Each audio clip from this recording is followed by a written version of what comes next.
According to the U.S. Bureau of Labor Statistics, roughly 20% of small businesses shut down within their very first year. Fast forward 5 years, and about half of them have disappeared. Stretch that timeline to a decade, and only around 35% are still standing. And no, it's not because those owners lacked intelligence, passion, or hustle. It's not even about funding, investors, or bad ideas. The real reason? It's something far less obvious. Let me introduce you to a different version of this story. Meet Sarah. Sarah had a real gift for crafting handmade candles. Her home constantly smelled like a luxury boutique. Friends kept nudging her, saying, "You should turn this into a business." So she did. She launched a charming little store in the city center. At first, everything seemed perfect, customers loved her products. But 6 months later? Total chaos.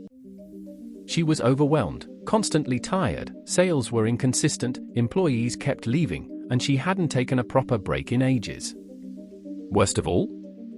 She started resenting the very thing she once loved, making candles. This is exactly the trap Michael E. Gerber explains in the E-Myth Revisited.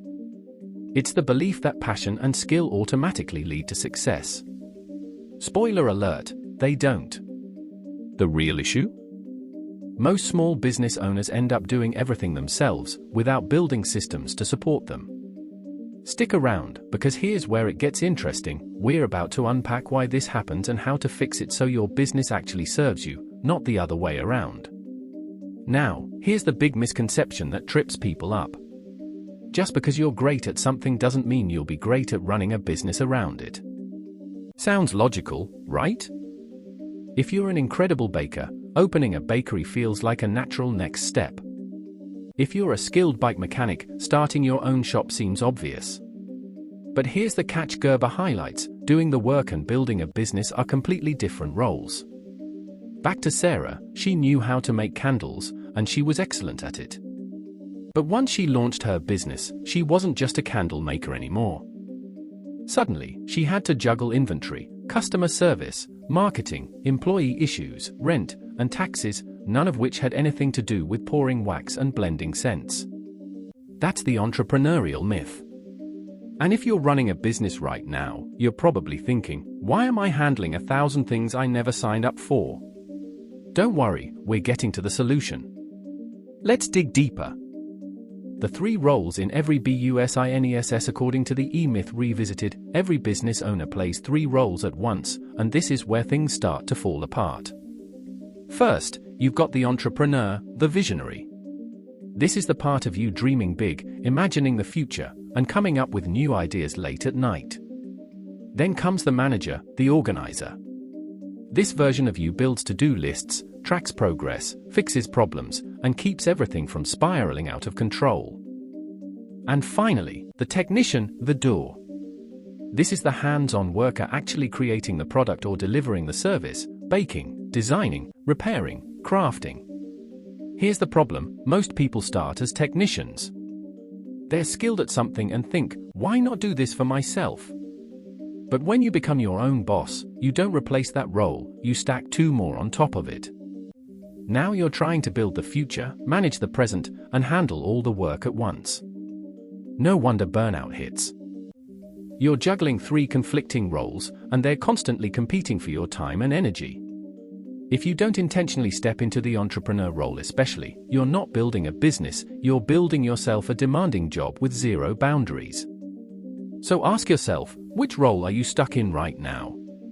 Because until those 3 roles operate like a team, your business won't grow, it'll just keep you busy and exhausted. Business development process. Think of your business like raising a child. At the beginning, it's completely dependent on you. This is what Gerber calls the infancy phase. You do everything, every order, every email, every tiny task. At first, it feels empowering because you're in control. But quickly, it becomes draining. Suddenly, you're working 14-hour days just to stay afloat. And if you stop, everything falls apart. Then comes the next stage: you realize you need help. Welcome to adolescence. You hire someone, but now things get messy. you're still doing most of the work while also managing someone else. And let's be honest, you're probably micromanaging because no one does it quite like you. So now, instead of less stress, you've got more. This is where many businesses either stall or collapse. You hit a breaking point, you can't keep doing everything. At this stage, you either burn out or evolve. That evolution leads to maturity. This is where things finally click. Instead of relying on people alone, you build systems that allow the business to operate independently. Think about McDonald's. It didn't dominate the world because of gourmet burgers. It succeeded because of systems. Anyone, even without experience, can follow a process and deliver the same result every time. That's the goal: build a business that runs on systems, not on your constant effort. So, which phase are you in?